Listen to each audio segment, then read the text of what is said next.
Bab 385. Aku menyerah. Di tempat, wajah Mileye sangat gelap. Linsi kecil ini terlalu tidak bisa diandalkan. Mileye ingin bertanya, tetapi Dewa Agung Erlu tiba-tiba berkata, apakah ada bahaya atau tidak? Kamu akan tahu jika masuk ke dalam. Untuk apa ditanyakan lagi? Mileye tersenyum pahit, aku hanya ingin memastikan. Dewa Agung Erlu berkata, kamu takut mati. Mileye tersenyum, siapa yang tidak takut mati? Saat dia mengatakan itu, dia melihat ke pintu di depannya. Dia berpikir sejenak, dan kemudian berkata, aku, Geralt Xiao, dan Michael akan masuk, dan sisanya menjaga di luar, menunggu kabar dari kami. Mendengar ini, semua orang saling memandang. Beberapa dari mereka ingin mengatakan sesuatu, tetapi Mileye berkata, ini sudah ditentukan. Dengan begitu, dia berjalan ke pintu dan mendorongnya dengan lembut. Berderak. Pintunya mudah dibuka, dan di dalam pintu itu gelap. Mileye, Michael, dan Geralt Xiao masuk. Setelah masuk, aura dingin dan suram menyelimuti mereka. Itu gelap dan terasa tenang di sekitar. Mileye melihat sekeliling. Pada saat ini mereka seharusnya berada di sebuah lorong. Saudara Ye. Michael tiba-tiba berkata, tempat ini tidak sederhana, kita harus berhati-hati. Mileye mengangguk, dia tidak berani ceroboh tentang tempat-tempat asing ini. Saudara Ye, lihat ini. Pada saat ini, Geralt Xiao yang berada di sampingnya tiba-tiba menunjuk ke dinding di sebelahnya, lihat itu. Mileye dan Michael melihat ke dinding. Di dinding, ada lukisan. Di lukisan itu terdapat beberapa monster dan beberapa manusia, tetapi orang-orang ini tinggi dan berbeda dari manusia biasa. Pada saat ini, suara kaget tiba-tiba datang dari menara penjara alam. Suara wanita misterius terdengar di lantai 4. Mileye bertanya dengan cepat, Jen, oh tidak, Senior Jen, apakah kamu tahu apa ini? Tahu, jawab wanita misterius. Mileye bertanya, apa ini? Wanita misterius itu berkata, aku tidak akan memberitahumu. Mileye tidak lagi meminta penghinaannya sendiri. Dia membawa Michael dan Geralt Xiao untuk melanjutkan perjalanan. Di tengah perjalanan, wanita misterius tiba-tiba berkata, ini tempat yang bagus, kamu harus bersenang-senang. Mileye berkata dengan suara rendah, apakah kamu sedang menakutiku? Jen tersenyum dan berkata, kamu sangat berani, siapa yang berani menakutimu? Mileye berpikir sejenak, lalu berkata, Jen, tujuanmu adalah bebas, dan aku tidak keberatan jika kamu bebas, mengapa kamu terus menyalahkanku? Bukankah ini tidak adil? Jen berkata dengan suara rendah, apakah aku tidak perlu balas dendam setelah ditahan begitu lama? Mileye berkata dengan marah, aku tidak memenjarakanmu, mengapa kamu balas dendam padaku? Jen berkata, kamu adalah pemilik pagoda. Mileye berkata, aku tidak menahanmu. Kamu harus menemui orang yang membungkammu. Jen berkata dengan lembut, kamu adalah pemilik pagoda. Mileye terdiam dalam kemarahan. Sial, wanita ini bertekad untuk menyusahkannya. Mengabaikan wanita ini, dia terus berjalan bersama Geralt Xiao dan yang lainnya. Semakin jauh masuk ke dalam, semakin dingin lingkungan sekitar, dan dinding gunung di sekitarnya semuanya ditutupi dengan berbagai lukisan. Dan mereka bertiga juga sangat waspada, tidak berani sedikit pun ceroboh dan menghina. Sekitar setengah jam kemudian, ketiganya berhenti, tidak jauh di depan mereka, ada gerbang batu. Di kedua sisi gerbang batu, berdiri dua patung batu memegang tombak. Mileye berjalan ke gerbang batu. Di atas gerbang batu, ada beberapa kata aneh. Kata-kata ini, dia belum pernah melihat sebelumnya. Apakah kamu tahu apa yang tertulis di sana? Jen tiba-tiba bertanya. Mileye berkata dengan suara rendah, jika kamu ingin berbicara omong kosong, maka cepatlah. Jen tersenyum dan berkata, dikatakan, penyusup akan mati. Apakah kamu masih ingin masuk? Mileye berkata sambil tersenyum, kamu sepertinya tidak ingin aku masuk. Jen terdiam. Mileye meletakkan tangan kanannya di gerbang batu dan mendorongnya dengan ringan. Pintu dibuka langsung, dan ketika mereka melihat pemandangan di dalam pintu, wajah Mileye tiba-tiba menjadi serius. Di dalam pintu ada sepasang peti mati. Peti mati ini semuanya terbuat dari emas dan besi yang tidak diketahui. Ada lebih dari 30 pasang, dan setiap peti mati panjang memiliki lampu di atasnya.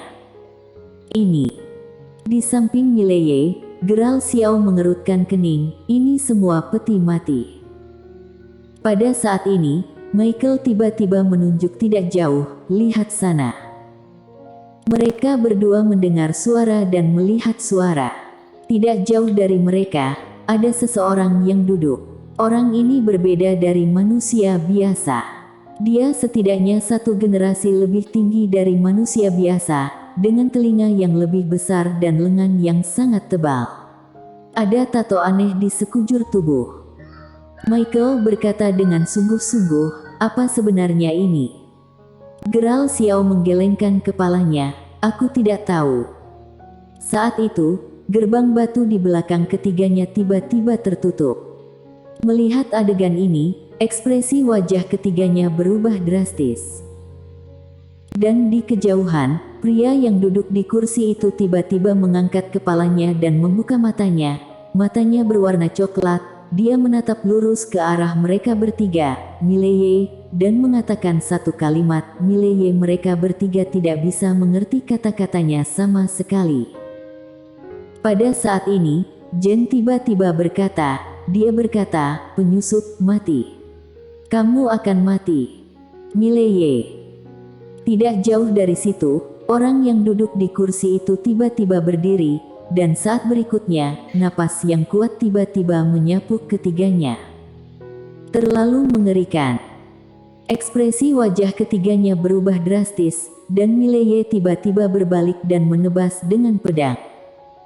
Ledakan. Gerbang batu itu langsung retak. Kabur. Mereka bertiga, Mileye, terbang langsung, dan pada saat ini, tangan raksasa tiba-tiba meraih dari belakang mereka bertiga, sangat cepat. Melihat adegan ini, Mileye tiba-tiba berhenti, dan Geral Xiao dan keduanya juga berhenti. Mileye tiba-tiba berkata, kalian pergi dulu. Dengan mengatakan itu, dia berbalik, dan tiba-tiba pedang berselubung muncul di tangannya. Saat berikutnya, Mileye tiba-tiba menghunus pedangnya dan menebas. Bersenandung. Sebuah pedang tahu bergema, dan pada saat yang sama, tangan raksasa itu diblokir oleh pedang Mileye. Geral Xiao dan Michael tidak pergi, mereka berdiri di samping Mileye, dan Mileye berkata dengan sungguh-sungguh, kalian pergi dulu. Geral Xiao tersenyum kecut, terlalu tidak etis untuk pergi seperti ini. Michael mengangguk, kami tidak bisa begitu tidak setia. Ada lagi yang ingin Mileye katakan, tetapi pada saat ini, orang yang duduk di kursi sebelumnya muncul di depan mereka, dan saat berikutnya, sebuah tinju besar menghantam mereka secara langsung. Ekspresi mereka bertiga berubah drastis. Saat berikutnya, mereka bertiga menyerang bersama. Ledakan. Dengan suara ledakan, mereka bertiga terbang langsung dan menabrak dinding dengan keras. Di tanah, Mileye berdiri dengan cepat, tetapi pada saat ini, kepalanya sangat berat dan kesadarannya agak kabur. Di sisi lain, Geral Xiao dan Michael pingsan. Ini sangat kuat. Mileye tahu bahwa pria misterius di depannya bukanlah sesuatu yang bisa dia lawan sekarang. Pada saat ini, suara Jen terdengar lagi, cepat, desak menara ini, desak menara ini pasti bisa mengusirnya. Aktifkan menara penjara alam. Ekspresi wajah Mileye tenggelam, ternyata ini tujuan dari wanita itu. Pada saat ini, pria di kejauhan hendak menyerang lagi, ekspresi Mileye berubah. Saat berikutnya, telapak tangannya terentang, dan pedang muncul di depannya. Saat pedang muncul, momentum yang kuat pedang tiba-tiba muncul di lapangan. Pedang di puncak menara. Dan ketika dia melihat pedang itu, pria di kejauhan itu berhenti. Dia melihat pedang di depan Mileye, dengan kesungguhan dan ketakutan di matanya. Setelah beberapa saat, dia berbalik untuk pergi. Mileye tiba-tiba menghembuskan napas lega. Pada saat ini, suara Jen tiba-tiba terdengar di menara. Bodoh. Bodoh sekali, tidak heran keluarga akan dimusnahkan. Bodoh. Bodoh. Mileye mengabaikan Jen, yang sudah sedikit gila, dan dia buru-buru meninggalkan lorong bersama Gerald Xiao dan Michael. Di luar, ketika Mileye membawa keduanya keluar, dia menemukan bahwa orang-orang dari Xiumen sedang menghadapi sekelompok orang, dan ada lebih dari selusin orang di sisi lain. Mileye meletakkan keduanya di tanah, lalu menatap Kelvin Lee tidak jauh. Apa yang terjadi? Kelvin Lee berkata dengan sungguh-sungguh, orang-orang ini berasal dari Sekte Sang Xiao. Sekte Sang Xiao. Mileye mengerutkan kening. Di antara para master yang ingin merebut menara di luar kota Daoyi terakhir kali, ada ketua sekte, Adrian Mo. Pada saat ini, Kelvin Lee berkata lagi, mereka ingin masuk. Mileye tersenyum, tidak apa-apa, itu bukan milik kita, siapapun yang ingin masuk, masuklah. Kelvin Lee melirik Mileye, dengarkan perkataan kakak Ye. Mengatakan itu, dia melangkah ke samping. Mileye berkata, kami pamit dulu. Meskipun dia juga ingin tahu tentang gunung itu, dia tahu betul bahwa dengan kekuatannya saat ini, jika dia masuk lagi, itu akan menjadi kematian. Jadi, dia memutuskan untuk mundur dulu. Pada saat ini, seorang murid dari Sekte Sang Xiao tidak jauh tiba-tiba berjalan ke Mileye. Dia melirik Mileye, ada apa di dalamnya? Mileye tersenyum dan berkata, sikapmu buruk, aku tidak akan memberitahumu. Mendengar ini, mata pria itu sedikit menyipit, dan saat berikutnya, dia membanting telapak tangan ke arah Mileye. Di telapak tangannya, aliran air menenggelamkan Mileye seperti sebuah keputusan. Mileye telah bersiap untuk waktu yang lama, dan pada saat pria itu menyerang, dia tiba-tiba menghunus pedangnya dan menebas. Ledakan.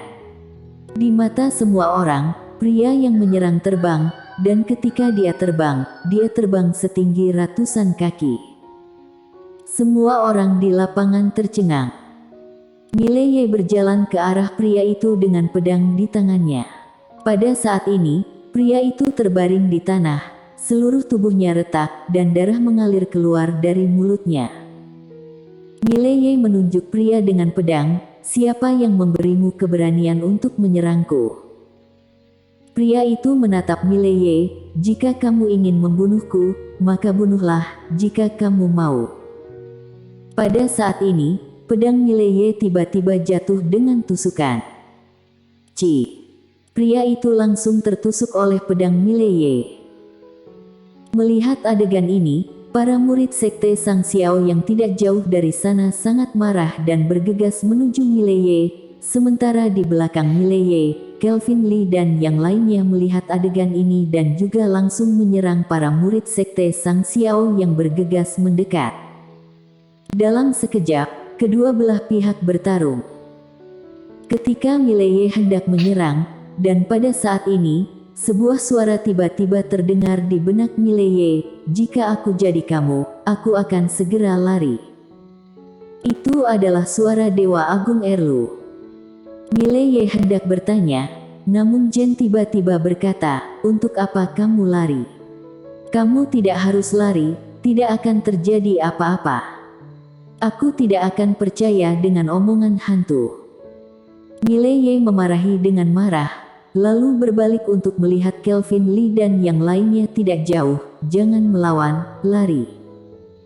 Kelvin Lee tercengang, lalu berkata, "Saudara Ye, kita akan menang." Mileye berkata, "Menang apanya? Cepat lari keluar dari sini."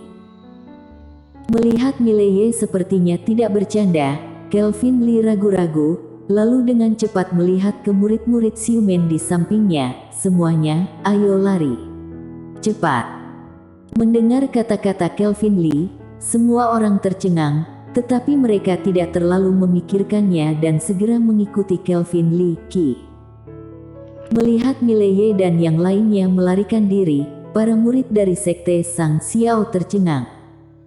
Apakah mereka pengecut? Mileye membawa semua orang kembali ke kapal bintang. Dia segera mengaktifkan kapal bintang. Saat kapal bintang akan pergi, gerbang batu di gunung tiba-tiba terbuka, dan pada saat yang sama, seseorang keluar. Itu adalah pria yang menyerang mereka bertiga di lorong sebelumnya. Setelah pria itu keluar, dengan lambaian tangan kanannya, semua murid dari sekte Sang Xiao yang berada di sekitar terhempas dan dimusnahkan.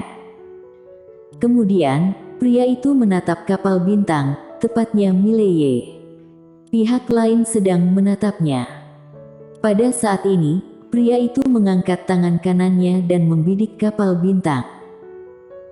Menyadari adegan ini, ekspresi wajah Mileye berubah drastis. Dia dengan cepat melompat dari kapal bintang, dan tangan pria itu membidiknya. Mileye mengangkat tangannya, "Aku menyerah."